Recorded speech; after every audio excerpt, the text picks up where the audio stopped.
یہ انسان کی اوقات ہے، یہ انسان کی حیثیت ہے۔ پھر لوگ کیا کرتے ہیں، لوگ اس کو اٹھا کے جو ہے وہ پھٹے پہ ڈالتے ہیں اور غسل دینا شروع کر دیتے ہیں۔ یہ اٹھ کے یہ نہیں کہہ سکتا پانی گرم ہے یا ٹھنڈا ہے، اس کی اتنی حیثیت نہیں ہوتی، اس کی اتنی اوقات نہیں ہوتی، اس کے اندر اتنی طاقت نہیں ہوتی کہ یہ لوگوں کو کہہ سکے مجھے ننگا کیوں کیا۔ او کما قال علیہ الصلوۃ والسلام۔ میرے عزیز محترم بھائیو دوستو، اللہ جل شانہ نے دنیا کو امتحان گاہ بنایا ہے۔ یہ ایسی امتحان گاہ ہے جس کا حساب اور رزلٹ مرتے ہی سامنے آ جاتا ہے۔ آدمی کو اپنی حقیقت کا اندازہ ہو جاتا ہے۔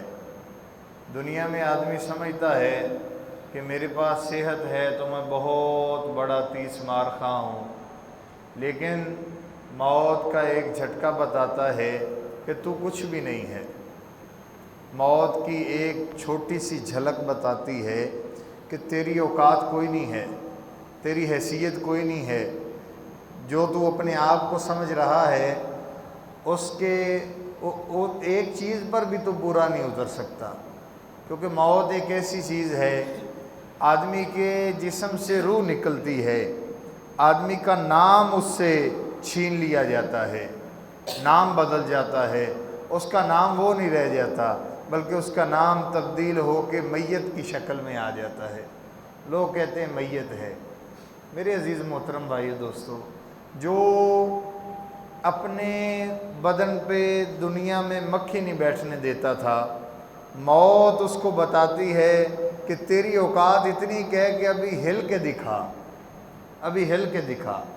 لوگ اس کو پکڑتے ہیں، وہ ہل نہیں سکتا، لوگ اس کو اٹھاتے ہیں، بیڈ سے نیچے اتار کے ایمبولینس میں ڈالا، وہ ہل کے یہ نہیں کہہ سکتا کہ میرے لیے جو ہے وہ گاڑی ایئر کنڈیشنل ہونی چاہیے اور میں جو ہے اے سی والی گاڑی میں بیٹھوں گا۔ اس کو کسی چیز کی کوئی فکر نہیں ہوتی ہے۔ یہ انسان کی اوقات ہے، یہ انسان کی حیثیت ہے۔ پھر لوگ کیا کرتے ہیں، لوگ اس کو اٹھا کے جو ہے وہ پھٹے پہ ڈالتے ہیں اور غسل دینا شروع کر دیتے ہیں۔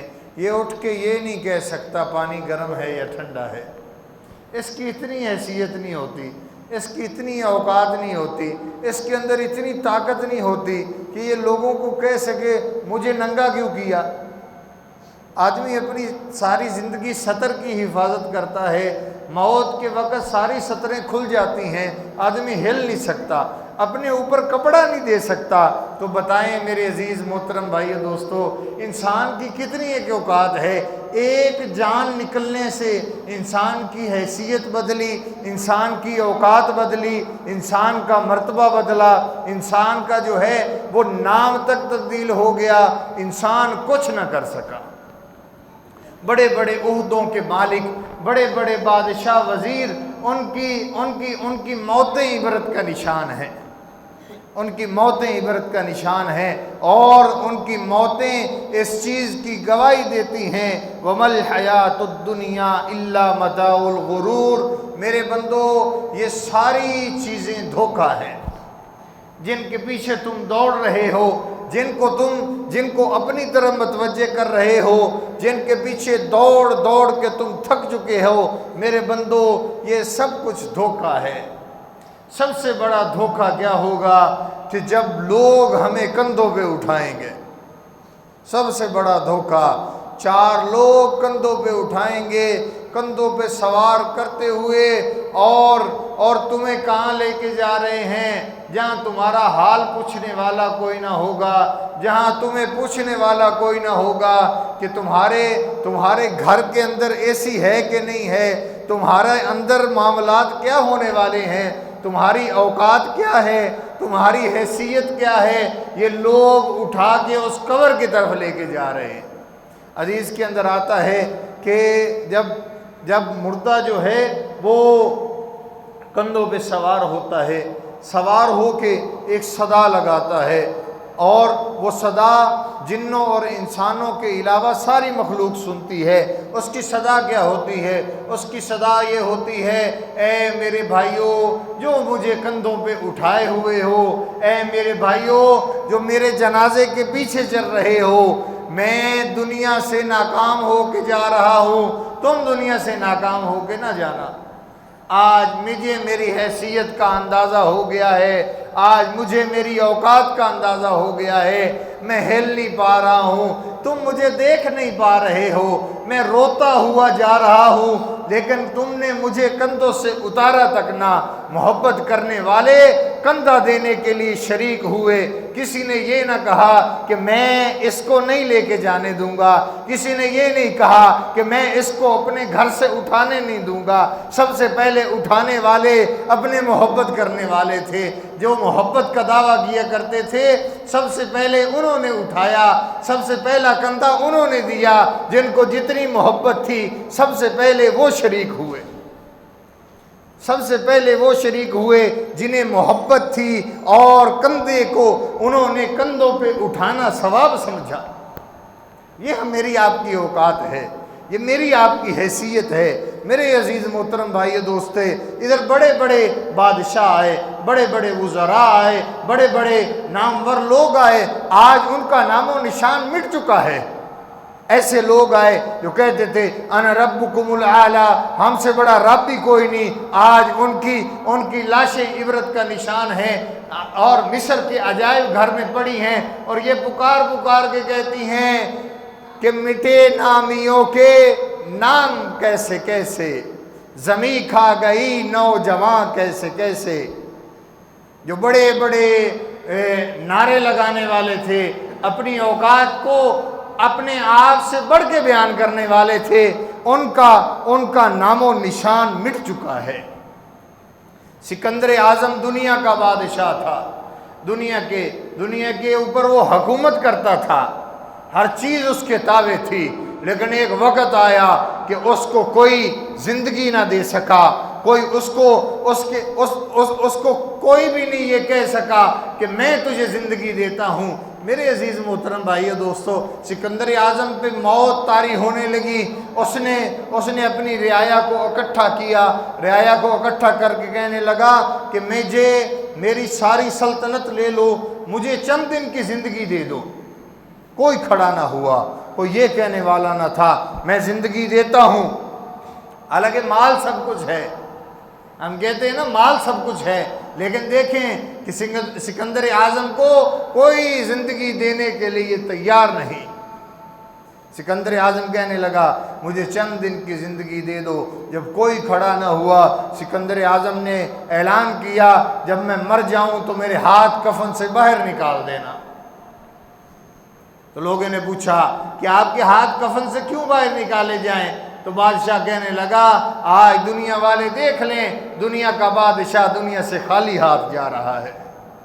اجل ہی نے چھوڑا نہ کسرا نہ دارا، اسی سے سکندر صفات بہارا، ہر ایک لے کے کیا کیا نہ حسرت سے دھارا، پڑا رہ گیا سب یوں ہی ٹھاڈ سارا، جگہ جی لگانے کی دنیا نہیں ہے، یہ عبرت کی جا ہے تماشا نہیں ہے، یہی تجھ کو دن ہے رہوں سب سے اعلیٰ، ہو زینت نرالی ہو فیشن نرالا، جیا کرتا ہے کیا یوں ہی مرنے والا، تجھے حسن ظاہر نے دھوکے میں ڈالا، جگہ جی لگانے کی دنیا نہیں ہے، یہ عبرت کی جا ہے تماشا نہیں ہے۔ میرے عزیز محترم بھائیو دوستو، آج دیکھیں ہم کہاں کھڑے ہیں، آج دیکھیں ہم کتنے موت سے غافل ہو چکے ہیں، ہمیں اپنا رب بھی یاد نہیں ہے۔ اللہ رب العزت انسان سے گلہ کرتا ہے، اے انسان جب تجھے دنیا والے پکارتے ہیں تو کہتا ہے لبیک میں حاضر میں آیا، جب تجھے تیرا رب پکارتا ہے تو پیٹھ پھیر لیتا ہے، تو پیٹھ پھیر لیتا ہے، اپنے رب کی طرف آتا نہیں ہے جو رب العالمین ہے، بادشاہوں کا بادشاہ ہے۔ قل اللہم مالک الملک، اللہ کا 1400 سال پہلے اعلان، تمہارا رب دونوں جہانوں کا بادشاہ ہے، توتی الملک من تشاء وتنزع الملک ممن تشاء، وہ جسے چاہے بادشاہت دے دے، جس سے چاہے بادشاہت لے لے، وتنزع الملک ممن تشاء، جس سے چاہے بادشاہت چھین لے، وتعز من تشاء، جسے چاہے عزت دے دے، وتذل من تشاء، جسے چاہے ذلیل کر دے، تو اس سے کوئی پوچھنے والا نہیں ہے۔ ہم نے اس رب کی طرف لوٹنا ہے، ہم نے اس رب کے سامنے پیش ہونا ہے۔ میرے عزیز محترم بھائیو دوستو، حضرت فاطمہ الزہرا رضی اللہ تعالیٰ عنہ اللہ کے نبی صلی اللہ علیہ وآلہ وسلم کی بیٹی تھی۔ اللہ کے نبی صلی اللہ علیہ وآلہ وسلم نے اعلان کیا کہ فاطمہ جنت کی عورتوں کی سردار ہے، جنت کی عورتوں، جنتی ہونا کنفرم ہے۔ لیکن اللہ کے نبی صلی اللہ علیہ وآلہ وسلم نے فرمایا، فاطمہ اس وہم میں نہ رہنا کہ تم محمد کی بیٹی ہے، اس وہم میں نہ رہنا کہ تم محمد کی بیٹی ہے، بلکہ وہاں تو نسب نہیں چلتا، وہاں تو اعمال چلتے ہیں۔ فاطمہ اپنی زندگی کو انمول بنانا، اپنی زندگی کو ایسے گزارنا کہ اللہ تم سے راضی ہو، اس وہم میں نہ رہنا، اس گمان میں نہ رہنا کہ تم محمد کی بیٹی ہے۔ پھر حضرت علی رضی اللہ تعالیٰ، جو آپ صلی اللہ علیہ وآلہ وسلم کی بیٹی حضرت فاطمہ الزہرا رضی اللہ تعالیٰ عنہا کا آپ صلی اللہ علیہ وآلہ وسلم کے بعد 6 مہینے کے بعد انتقال ہوا۔ حضرت علی رضی اللہ تعالیٰ عنہ، قبر کی کھدائی ہو رہی ہے، قبر سے مخاطب ہو کے کہہ رہے ہیں، اے قبر تجھے پتہ ہے آج تیرے اندر نبی کے جگر کا ٹکڑا رکھا جا رہا ہے، تجھے پتہ ہے آج تیرے اندر کون آ رہا ہے؟ نبی کے جگر کا ٹکڑا آ رہا ہے۔ تو آگے سے قبر نے جواب دیا، علی میرے اندر حسب نسب نہیں چلتا، میرے اندر تو اعمال چلتے ہیں۔ اس دھوکے میں نہ رہنا کہ ہم جو ہے کسی دھوکے میں زندگی گزاریں۔ صحابہ سے آپ صلی اللہ علیہ وآلہ وسلم نے جن کے بارے میں فرمایا ابو بکر جنتی ہے، عمر جنتی ہے، عثمان جنتی ہے، علی جنتی ہے، ان کا جنتی ہونا کنفرم تھا، لیکن ان کا حال کیا تھا؟ یہ اللہ سے ڈرتے کتنا تھے، اللہ کا جو ہے ان کے اندر خوف کتنا تھا، اللہ کا خوف ہر وقت دل میں رکھتے تھے۔ حضرت ابو بکر صدیق رضی اللہ تعالیٰ عنہ ایک دفعہ باہر نکلے اور دیکھا کہ ایک باغ کے اندر ایک شخص جو ہے، ایک جانور جو ہے وہ بڑے سکون سے بیٹھا گھاس کھا رہا تھا، بڑے سکون سے گھاس کھا رہا تھا۔ تو حضرت عمر رضی اللہ تعالیٰ، حضرت ابو بکر صدیق رضی اللہ تعالیٰ عنہ نے فرمایا کہ کاش ابو بکر بھی تجھ جیسا ہوتا، کاش ابو بکر بھی تجھ جیسا ہوتا کہ تو کھاتا ہے، پیتا ہے، سوتا ہے اور تجھ سے قیامت والے دن حساب نہیں لیا جائے گا، کاش ابو بکر بھی تجھ جیسا ہوتا۔ ہم کس دھوکے میں ہیں؟ ابو بکر جیسی ہستی دنیا میں آئی کوئی نہیں، نبیوں کے بعد جس کا مرتبہ اللہ نے بیان کیا، وہ کہہ رہا ہے کاش ابو بکر بھی تجھ جیسا ہوتا۔ ابو بکر کو ڈر لگتا ہے کل قیامت والے دن اپنے اللہ کے سامنے کیسے کھڑا ہوگا۔ اس بات سے حضرت ابو بکر صدیق رضی اللہ تعالیٰ عنہ ڈرتے تھے۔ اور پھر عمر رضی اللہ تعالیٰ عنہ، اللہ کے نبی صلی اللہ علیہ وآلہ وسلم نے فرمایا جس راستے سے عمر گزرتا ہے شیطان راستہ بدل لیتا ہے، اس راستے سے شیطان نہیں گزرتا جس راستے سے ابو بکر گزر جاتا ہے۔ اتنا شیطان ڈرتا تھا ابو بکر سے، عمر سے، کہ جس راستے سے عمر چلا جائے اس راستے سے شیطان بھاگ جاتا ہے۔ تو میرے عزیز محترم بھائی دوستو، ان کا حال کیا تھا؟ وہ کتنا اللہ سے ڈرتے تھے۔ انہوں نے ایک ملازم رکھا ہوا تھا، ایک ملازم رکھا ہوا تھا، اس کی ڈیوٹی پتہ ہی کیا تھی کہ جب بھی عمر کو موت سے غافل دیکھے تو عمر کو جھنجھوڑ دینا، عمر موت آنے والی ہے، عمر موت آنے والی ہے۔ تو پھر کیا ہوا؟ ایک دفعہ اچانک ہی اس ملازم کی چھٹی کروا دی۔ تو لوگوں نے پوچھا کہ آپ نے جو آپ کو موت کی یاد دلاتا تھا اس کی آپ نے چھٹی کروا دی ہے، امیر المومنین کیا وجہ ہے؟ تو امیر المومنین نے داڑھی کے اندر ایک سفید بال تھا، وہ نکال کے دکھایا اور کہا کہ پہلے مجھے موت کی یاد کروانے کے لیے کوئی چیز نہ تھی، ایک داڑھی کا سفید بال آ گیا ہے، مجھے موت یاد کرنے کے لیے یہی کافی ہے۔ صدر ایوب کی قبر کی پچھلے دنوں ایک تصویر آئی اور قبر کا حال تھا کہ قبر گری ہوئی تھی، کوئی اس کا حال لینے والا نہ تھا۔ یہ اللہ نے دکھایا ہے، یہ بادشاہوں کا انجام ہے کہ کوئی اگر فاتحہ کو پڑھنے جاتا تو اس کو پتا ہوتا میرے ابا کی قبر کیسی ہے۔ میرے عزیز محترم بھائیو دوستو، ہم بھی بھلا دیے جائیں گے گزرے ہوئے کل کی طرح۔ اللہ کے نبی صلی اللہ علیہ وآلہ وسلم نے فرمایا الکیس من دان نفسہ وعمل لما بعد الموت، عقل مند وہ ہے جو اپنے نفس کی لگام اپنے ہاتھ میں رکھے اور موت کی تیاری میں لگا رہے۔ والعاجز من اتبع نفسہ ہواہا وتمنى علی اللہ، اور فرمایا کہ بے وقوف اور نادان شخص وہ ہے جو اپنے من مرضی کی زندگی گزارے پھر اللہ سے لمبی لمبی امیدیں باندھے۔ میرے عزیز محترم بھائی دوستو، دیکھیں اپنے دلوں کے اندر جھانکیں اور اس بات کا محاسبہ کریں ہم کہاں کھڑے ہیں۔ جس دور پہ نازاں تھی دنیا، اب ہم وہ زمانہ بھول گئے، اوروں کو جگانا یاد رہا، خود ہوش میں آنا بھول گئے، منہ دیکھ لیا آئینے میں، دل داغ نہ دیکھا سینے میں، دل ایسا لگایا جینے میں، مرنے کو مسلمان بھول گئے۔ ہم آج موت کو بھول چکے ہیں، حالانکہ ہماری حقیقت قبر ہے، ہماری اصلیت قبر ہے، ہماری اوقات قبر ہے۔ آگے کے فیصلے بعد کے ہیں، لیکن میرے عزیز محترم بھائی دوستو، حضرت عثمان غنی رضی اللہ تعالیٰ عنہ، جن کے بارے میں اللہ کے نبی صلی اللہ علیہ وآلہ وسلم نے جن کے نکاح میں اپنی 2 بیٹیاں دی اور فرمایا کہ اگر میری 100 بیٹیاں ہوتی ایک ایک کر کے عثمان کے نکاح میں دے دیتا۔ اللہ کے نبی صلی اللہ علیہ وآلہ وسلم نے فرمایا عثمان وہ ہے جس کا حیا فرشتے کرتے ہیں۔ ایک دفعہ اللہ کے نبی صلی اللہ علیہ وآلہ وسلم بیٹھے ہوئے تھے اپنے حجرہ مبارک کے اندر، تو آپ صلی اللہ علیہ وآلہ وسلم چادر مبارک پہنتے تھے، تو اللہ کے نبی صلی اللہ علیہ وآلہ وسلم ایک دفعہ تشریف فرما تھے تو چادر جو ہے وہ اس طرح پنڈلی سے اوپر تھی، تو حضرت ابو بکر صدیق رضی اللہ تعالیٰ عنہ آئے اور انہوں نے آگے کہا، سلام کیا، آپ صلی اللہ علیہ وآلہ وسلم ایسے بیٹھے رہے۔ پھر دوبارہ دستک ہوئی، کون؟ عمر۔ آپ صلی اللہ علیہ وآلہ وسلم نے اندر آنے کی اجازت دی، اور جب وہ اندر داخل ہوئے آپ صلی اللہ علیہ وآلہ وسلم ایسے ہی بیٹھے ہوئے تھے۔